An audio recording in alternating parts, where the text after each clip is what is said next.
Muy bien, hola a todos. Vamos a iniciar hoy un nuevo tema. Este es el tema de cinemática de fluidos. Entonces, siempre dentro del contexto de la mecánica del medio continuo. Entonces ya estudiamos el movimiento de una cuerda como un sistema continuo de partículas. Entonces ahora vamos a estudiar propiamente un fluido como tal. Entonces vamos a hablar de algunos conceptos importantes antes de formular las ecuaciones de movimiento para un fluido. En cinemática de fluidos uno siempre introduce dos puntos de vista, que son el punto de vista lagrangiano y el punto de vista euleriano. O euleriano, como quieran decirlo. Llamémosle euleriano.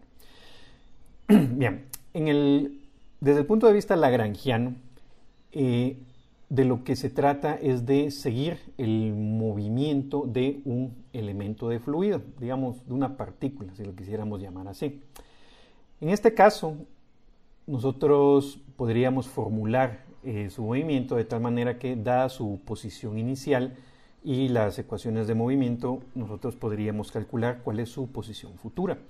Y esto sería como generalizar o continuar lo que uno hace con un sistema de partículas, ¿no? Llevar el registro de posición y velocidad de cada una de las partículas. Se parece también un poco a la forma en la que describimos la cuerda. La cuerda básicamente consistía en un número infinito de puntos, pero cada uno de esos puntos tenían una posición y una velocidad. Entonces, ese es el punto de vista lagrangiano de la descripción de un fluido. Luego está el punto de vista euleriano. Acá se abandona la idea de poder llevarle la pista a cada elemento, cada partícula del fluido. Y en lugar de eso, lo que hacemos es establecer la densidad y la velocidad en cada punto del fluido y para cada instante de tiempo. Y entonces con esto el fluido pasa a ser descrito por su densidad y su velocidad. Cada una de estas variables pues depende de las tres coordenadas x, y, z y del tiempo. Y notemos que la velocidad es un vector, es decir que ahí tenemos incluidas tres componentes, ¿no? Las tres componentes en x, en y y en z. Y entonces en el punto de vista euleriano centramos la atención en lo que sucede en un punto fijo, en lugar de seguir a cada una de las partículas en una trayectoria. Cuando nosotros queremos entonces describir cambios en las propiedades de un fluido, necesitamos tomar básicamente dos puntos de vista también. Entonces, supongamos que queremos describir la presión de un fluido. Entonces, la presión pues también va a ser una función de cuatro variables, las tres coordenadas y el tiempo. Y entonces vamos a estar interesados en dos razones de cambio, ¿verdad? Es decir, en dos tipos de derivadas. La primera es la derivada en un punto fijo, es decir, cómo cambia una cantidad si nosotros nos ubicamos en una cierta posición x, y, z y en esa posición pues básicamente nosotros vemos pasar el fluido, ¿verdad? Algo así como cuando uno se acerca a la orilla de un río y el agua corre y a uno le interesa describir cuál es la posición, cuál es la velocidad del fluido desde una posición fija de uno como observador. Entonces, en este caso, pues esa razón de cambio simplemente es la derivada parcial, ¿verdad? Porque básicamente mantenemos la posición fija, ¿verdad? X, Y, Z se mantienen fijos y calculamos la razón de cambio en el tiempo. Y entonces eso es prácticamente la derivada parcial de esa cantidad respecto del tiempo. La otra razón de cambio en la que vamos a estar interesados es en la derivada a lo largo de la trayectoria de movimiento. Es decir, queremos calcular una derivada respecto del tiempo, pero no en un punto fijo, sino en un punto que se mueve con el fluido.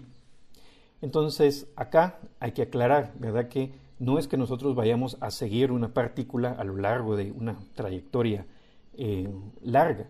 Esto de seguir la trayectoria es una trayectoria infinitesimal, es decir, un desplazamiento muy pequeño, ¿verdad? En un pequeño instante de tiempo. Pero la diferencia, ¿verdad?, es que en lugar de mantener fija la posición, ahora nos interesa saber cómo cambia la presión, por ejemplo, en un punto que se desplaza a lo largo del fluido. Entonces, como ahora las coordenadas x, y y z no están fijas, sino que cambian en un instante de tiempo, el cambio en la presión pues está dado, o lo podemos calcular, utilizando la expresión de diferencial total, ¿verdad?, en donde entran las derivadas parciales de todas las coordenadas e incluso el tiempo. En el límite, ¿verdad?, en el que este tiempo es infinitesimal, pues nosotros podemos calcular esta derivada de la presión respecto del tiempo, ¿verdad? Y esto pues es básicamente utilizando la regla de la cadena, y vemos que en cada diferencial de posición aparece ahora un diferencial de tiempo.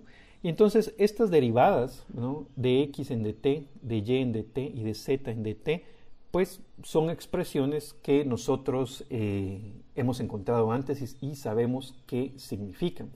Y lo que significan son velocidades, ¿verdad?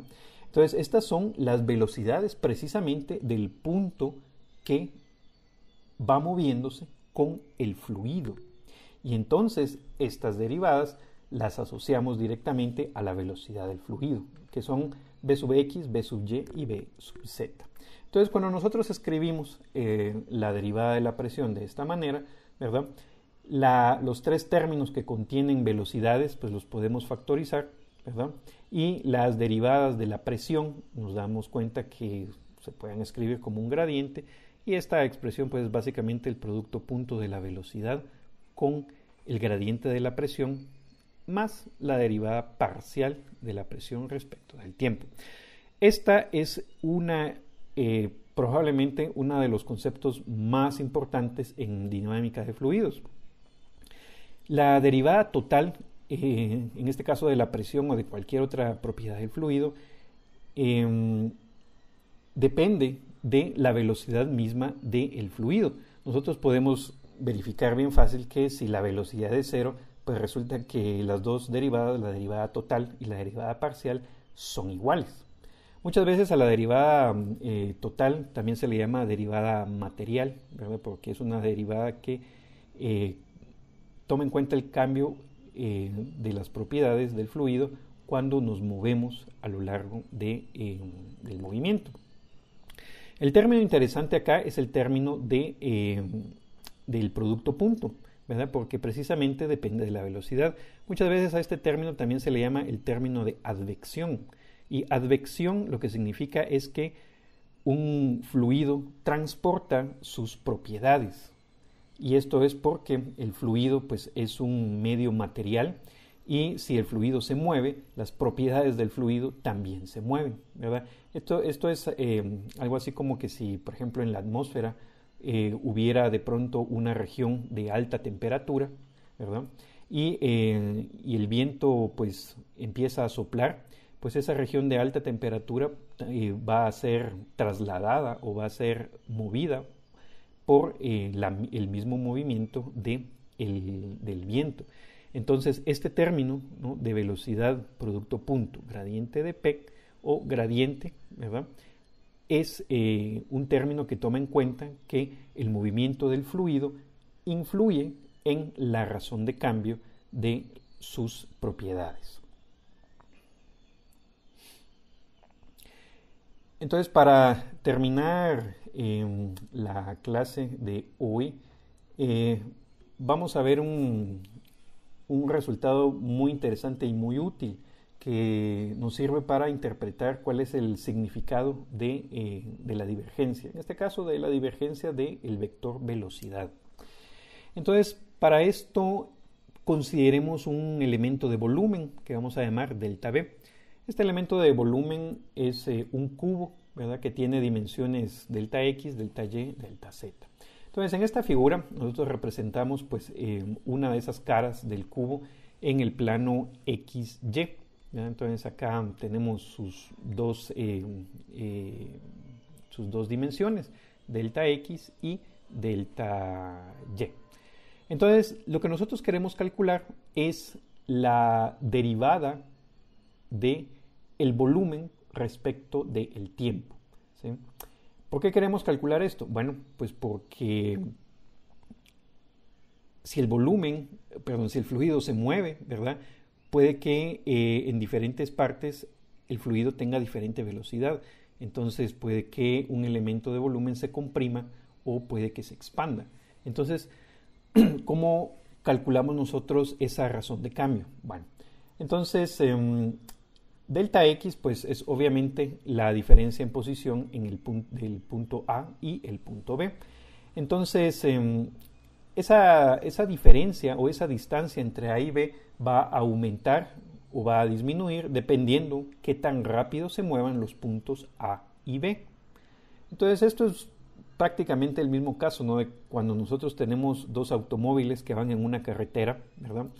Si nosotros nos preguntamos, ¿la distancia entre los automóviles aumenta o disminuye? Y pues la respuesta es, bueno, depende de las velocidades, sobre todo depende de la diferencia de velocidades, ¿verdad?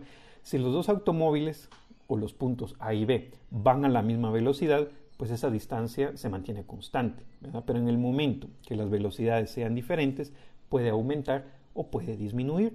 Y entonces eso es lo que nosotros establecemos acá cuando decimos que la derivada en el tiempo de delta X es igual a la diferencia de velocidades en el punto B y en el punto A, ¿verdad? Entonces, como vamos a analizar la dirección X, acá le pusimos B sub X, ¿verdad? Y restamos básicamente las dos velocidades, en el punto B y en el punto A. Y entonces acá el truco, ¿verdad? Un truco muy conocido, es decir, bueno, la posición B es básicamente la posición de A más delta X. Entonces, si delta X es pequeño, ¿verdad?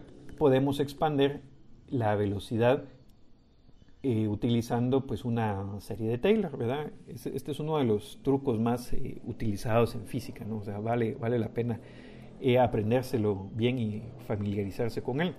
Y entonces lo que nos queda es que, ¿verdad? Esto es la velocidad evaluada en A más la derivada, ¿verdad? Por ese delta X. Y entonces lo que siempre suele suceder, ¿no? Es que se cancela una velocidad y al final de cuentas nos queda que esta derivada que nosotros queríamos calcular resulta ser que es esa misma distancia delta X por la derivada de la velocidad en la dirección X. Y este es el resultado que vamos a utilizar. Este mismo análisis pues lo podemos repetir obviamente para la dirección Y, en donde ahí nos va a quedar la razón de cambio de delta Y, y para la dirección Z, ¿verdad? Donde nos va a quedar la razón de cambio de delta Z. Y nos va a quedar pues muy similar. Y esas expresiones pues son las que tenemos acá. Entonces estas expresiones las tenemos, las dejamos ahí por un momento, ¿verdad? Porque nos van a servir ahorita más adelante. Entonces cuando nosotros regresamos a la pregunta, ¿cuál es la razón de cambio del volumen? Pues lo que hacemos es tomar la expresión del volumen y derivarla respecto del tiempo, ¿verdad? Entonces, del lado derecho nos queda la derivada del producto de tres cantidades, ¿verdad? Entonces nos quedan tres términos, ¿no? Cada uno derivando a delta X, luego derivando a delta Y y luego derivando a delta Z. Y entonces ahora utilizamos los resultados que acabamos de obtener. Esa derivada de delta X, ¿verdad? Es la expresión que está aquí arriba, ¿verdad? Y lo mismo hacemos para la derivada respecto de Y y la derivada respecto de Z, ¿verdad? Entonces, cuando nosotros hacemos eso, vemos que en cada término vuelven a aparecer las tres distancias, ¿no? Las tres deltas. Factorizamos las tres deltas y nos queda una suma de derivadas, que nosotros notamos inmediatamente que esto es la divergencia de la velocidad. Y entonces, al final de cuentas, nos queda esta expresión última que tenemos acá, que es la expresión que queríamos. Y nos dice que la razón de cambio del volumen en el tiempo es igual a ese volumen por la divergencia de la velocidad. Y entonces esto nos dice que representa la divergencia, en este caso, de un campo vectorial, que es la velocidad. Si esa divergencia es cero, pues nos dice que ese elemento de volumen permanece constante. Si esta divergencia es negativa, quiere decir que el volumen se hace más pequeño, es como si el fluido se estuviera comprimiendo. Si la divergencia es positiva, el volumen aumenta, ¿verdad? Y es como si el volumen o si el fluido se estuviera expandiendo.